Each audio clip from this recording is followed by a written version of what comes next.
somebody isn't interested, or that you don't have time to go through this. Every step, every time.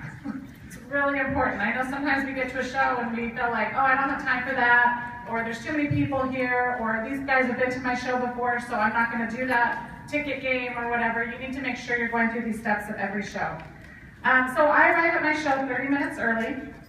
I spend a lot of time chatting with the hosts and the guests that arrive early, and I work on building relationships with them.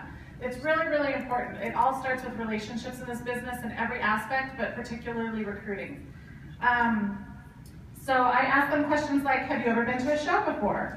Where are you from? Do you have kids at home? Do you work outside of the home?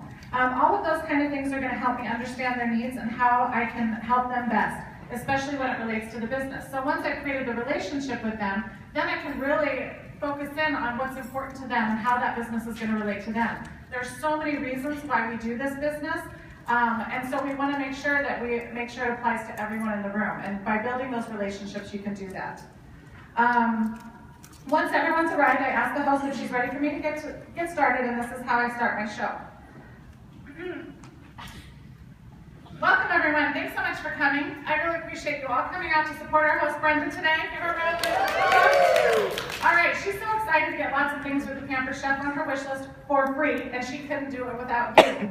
I always like to start the show with some introductions. I love to get to know each of you and how I hear you're using the Pampered Chef products in your kitchen. That's how I learn about them, too. Let's start by going around the room and sharing your name and your favorite Pampered Chef product. All right. We won't be doing that today. The introductions are such an important part of our show. It gives me an opportunity to learn everyone's names, find out how familiar they are with the Pampered Chef. I always make an effort to repeat the name at least twice so I can learn their name. I am big on calling people by their name. And when... Thank you. I really love having Michael in the front row.